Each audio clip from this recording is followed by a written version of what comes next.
Hello, everyone, and welcome to another episode of the Wise Decision Maker Show, where we help you make the wisest and most profitable decisions. And today, we'll help you make the wisest and most profitable decisions about the future of work in the context of Omicron. This has been a major issue, and I've had articles published in Fortune, San Francisco Chronicle, and many other venues about leaders not really being prepared for the future of work because leaders are denying the implications of the Omicron threat, the reality of the implications, what the Omicron threat means for the future, and in the context of the past, other variants like Alpha and Delta and so on, and how we want to be thinking about the future. Now, we know that some of the basics is that Omicron is much more infectious than Delta, and it's much more able to escape vaccines without a booster. Even if someone is boosted, it's not as good as having the original vaccination. So if someone has a booster, maybe there's something like 70% resistant to infection, rather than with the original vaccination, and we're talking about mRNA vaccination, it was something like around 90% resistance to infection. So this is a big problem, especially in the context of the unfortunately polarized environment in the United States, to a lesser extent around the world elsewhere, but also elsewhere around the world. But there are many Americans who are unwilling to get boosted. Of course, even vaccinated, but we're really talking about getting boosted here. We're not really going to move the needle much on the people who are already unwilling to get vaccinated. So companies may face a lot of problems if they don't take the necessary steps to change, not simply for Omicron and the situation around Omicron, but for the future and in the context of what has already happened in the past. Now, the one silver lining is that Omicron does appear to be more mild than Delta. Maybe it has something like 50% of the death rate than Delta, maybe even a little bit less than 50% of the death rate. So maybe something like a third to half of the death rate, which is great. But there is a danger around this mildness narrative. The World Health Organizations warned us about being too oriented on the mildness of Omicron to the exclusion of the reality of its dangers, because many people are still at pretty severe risk. People who aren't vaccinated, of course, that's definitely target number one of people who are under severe risk. Those without booster shots are, and who have various issues around health, of those who are immunocompromised, those who have various comorbidities, including just being older. So that is a major issue. And that's something that you want to be thinking about in terms of the people who are really under severe risk, even though Omicron is still milder than Delta. So the CDC already in early December talked about, hey, the hospitals may become overwhelmed in many parts of the United States. And they're right. We're already seeing in this major wave in January and early February that hospitals are definitely becoming overwhelmed in many areas of the United States.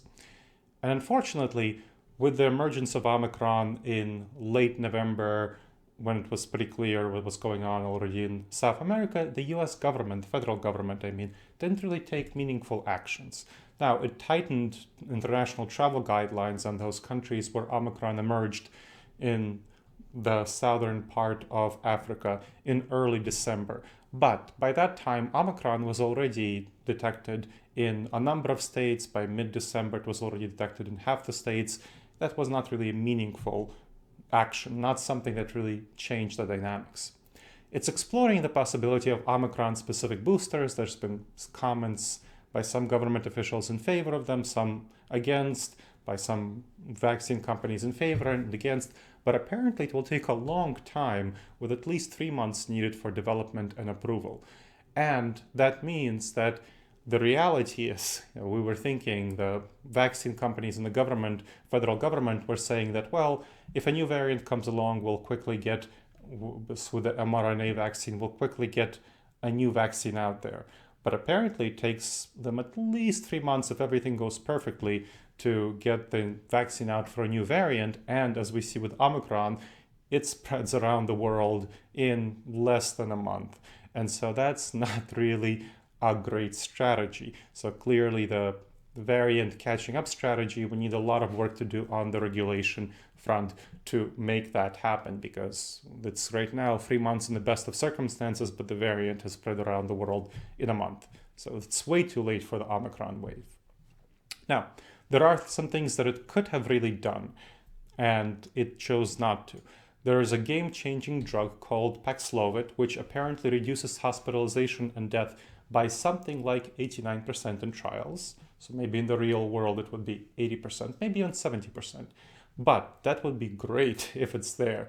And already it was stopped in late November. So even before Omicron emerged, because of how effective it was, and it was considered unethical to not give it to the control group in the trials. And the FDA, the representatives of the FDA said, yes, stop the trials because of how effective it is. But the FDA did not speed approval when Omicron emerged in the end of November. So it did not speed approval, did not focus on speeding it up.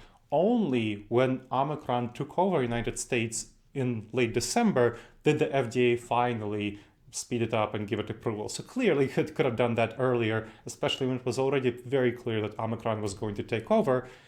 But by the time it already gave approval, it should have given approval in the beginning of December at least. By the late December, it was way too late for mass production in order to impact the Omicron wave we're seeing right now.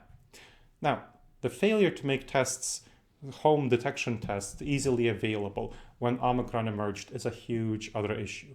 There's a separate dynamic where the FDA was too strict, too stringent on home testing requirements, resulting in us not having enough at-home tests for a long time now. It demanded perfection, where in reality there are so many tests available in countries like Europe which don't demand perfection, which just demand to test whether someone is infectious, not whether they have COVID or not. And this is what we really need to test whether someone is infectious, and whether if they're infectious, they should not be going out of the house, they shouldn't be going to work, they shouldn't be going to pick up their kids in school, they shouldn't be going to the grocery store. That is not what they should be doing. And that would be great if people were able to know that, because the current testing we have, the PCR, takes a couple of days, and that's really not something that people would be waiting for. So that really prevented the ability of people to not infect others. So those with mild symptoms who are like, well, do I have a cold? Do I have COVID? I don't know. And so the announcement of the federal government plan to make 500 million tests freely available was only in January, way after Omicron took over. So this is a problem. This is a huge problem, that the federal government did not do anything meaningful to enable people to have at-home tests available. It could have bought these tests, 500 million free tests, already way back when. Could have done that in September. It could have done to address the Delta wave. It could have done that in October. It could have done that in November. It could have done that in the end of November when Omicron emerged. But it only announced that in late December when Omicron took over in the United States. And again, that's way too late, because you're going to make them available in late January? And that is not when Omicron wave has already peaked in the United States. It is a very bad strategy. And that's something that the federal government could easily have done much earlier. So this is something for us to really be thinking about. How do we address this issue from a leadership perspective? That's political leadership, but also from a business leadership perspective, because companies are really failing to use the opportunity provided by Omicron and its lessons to reimagine the future of work. They aren't adapting their work arrangements. Now, I've been talking about transitioning to the future of work, which is going to be hybrid and remote, a combination of those, for a very, very long time. And companies have, some of them, the ones that are my clients, the 17 companies that I helped transition to the future of work, including some Fortune 500 companies, have been listening to that. That's great. But many top companies have not been listening to this. And they're not using the lesson of Omicron, another lesson, as a way of, hey, maybe rethinking what we're doing. Instead, they're simply relying on delays. You might have heard the phrase, the definition of insanity is doing the same thing and expecting different results. But they're doing the same thing and expecting different results. They're relying on delays and thinking that, hey, this will get us out of trouble. Google, Uber, and Ford are saying we'll delay our return to office, and other companies as well. This is not a smart strategy. Those that return to the office, a number of them are saying, well, we'll go take people back home. A number of them are saying, well, we'll just take stricter measures, more masks, social distancing. And this is not good. Again, they're doing the same thing and expecting different results. This is the definition of insanity. They are really not thinking about what the future of work should be, despite warnings from me and other risk management and cognitive bias experts. They're not fundamentally rethinking how they're adapting to the future by forcing employees to return to the office, despite the fact that many employees are resigning. I mean, there's a reason this period is called the Great Resignation, where employees are leaving in record numbers because they do not want to return to the office is a major reason why employees are leaving. And they are very productive and can do their work full-time from home for very many jobs. And that is something to really be thinking about. And especially returning back to the office full-time is not a very smart idea for people who can do their work from home, this office-centric culture. What I strongly advocate for is a hybrid first model, where people come to work 1 or 2 days a week, most people, and some people who really want to and are able to do their work fully remotely are stay at home and do their work fully remotely. And so that is a dynamic that will work well for the large majority of companies. But large companies like Google, Uber, Ford, Apple, and Amazon, and so on, are refusing to adapt this strategy, including the team-led component of it, where team leaders make the decisions for their teams because they know much better what their teams need than the CEO and the C-suite. The C-suite do not have nearly as much visibility into what works well for each team. Why is that happening? Why are leaders making these top-down decisions, and why are they advocating for this forced return to work office-centric culture when clearly there are many variants coming up and likely will come up? We had Alpha variant come up, we had the Delta variant come up, we had Omicron. What else do you need to learn that these are not good ideas to try to return people back to the office and keep sending them home, yo-yoing, and people are resigning, and more people are going to resign because of dangerous judgment errors that leaders make called cognitive biases. They blind leadership vision to what is actually going on in reality, and they lead to decision making that's rooted in wishful thinking rather than the perception of the truth. So that is what we want to be thinking about. How do we avoid these poor strategic and financial decisions by people in leadership roles? Well, cognitive biases apply to everyone, to all of us, but especially important here with the return to the workplace and the future of work. This is leadership decision making. Now, one of the huge cognitive biases here is called the Ostrich Effect. It's people denying negative reality. You probably heard of the myth of the ostrich burying its head in the sand when it faces danger. This is a myth, but that's what people keep repeating. And this has been called the Ostrich Effect. And we know from research that that's how people respond. They deny negative reality. And this is something that happens because people feel bad about negative reality. The leaders of Google, of Uber, or of Ford, they feel bad about seeing that people are resigning. They feel bad about seeing that their office-centric culture that they really want is not going to happen. And so they keep trying to push people to deny reality and go to the office. And reality keeps taking its head out of the sand and saying, here's another variant, here's another emergency, here's another danger. And they have to change their plans. And this is costing them many millions of dollars in talent and many millions of dollars in, of course, changing plans, building plans, and so on. This is a problem. And we know that leaders already had this lesson. The Delta variant caused them to do the same thing, but they denied the reality of this risk and kept going forward with their office-centric return to office plans, despite the fact that a hybrid first model with a team-led approach would have solved their problems because the leaders could have been making decisions for their teams about what's actually going on, and their team leaders, when there's more spread of COVID in their areas, would have just said, yeah, let's everyone work from home for now and we'll decide what happens later. So this is a much, much better approach. Another problem here is called the normalcy bias.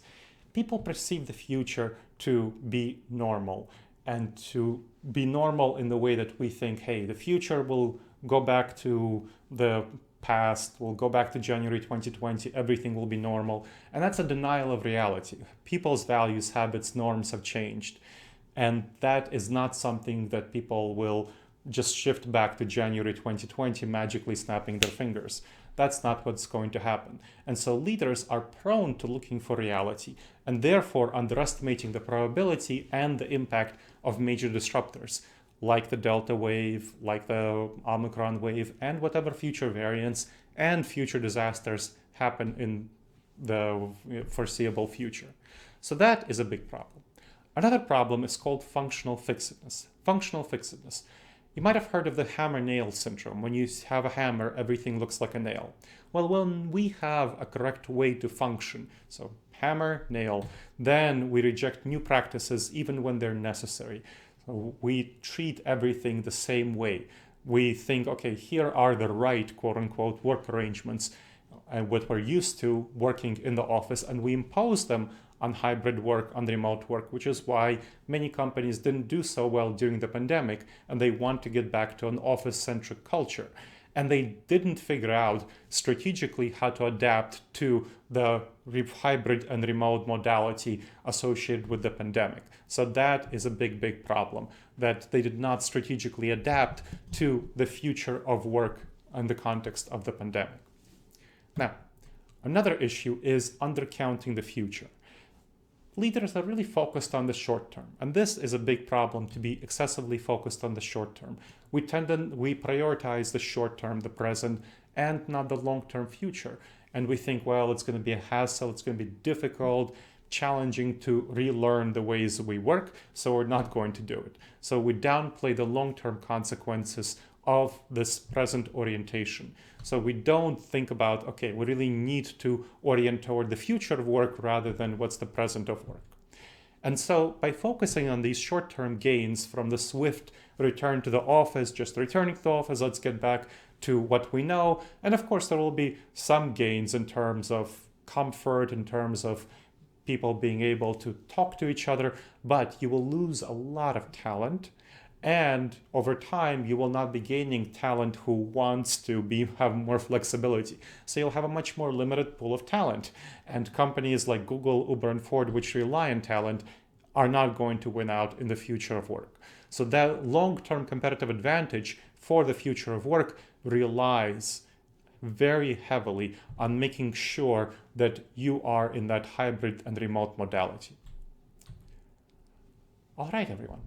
So that is how Omicron is an impact and reveals the fact that many leaders are unprepared for the future of work, whether it's political leaders or business leaders, as we're thinking about Google, Uber, Ford, Apple, Amazon, many, many other companies that are making the Wall Street banks, Goldman Sachs, JP Morgan, and so on, that where the workers can work full-time remotely, realistically speaking. And I don't advocate that. I advocate a hybrid first model with team leads making the decision based on the local circumstances of what works well for their team. And sometimes if there's obviously a spread of COVID in the area or another emergency, everyone can easily go back to working from home without company policy changing and shifting, costing the company many, many millions of dollars.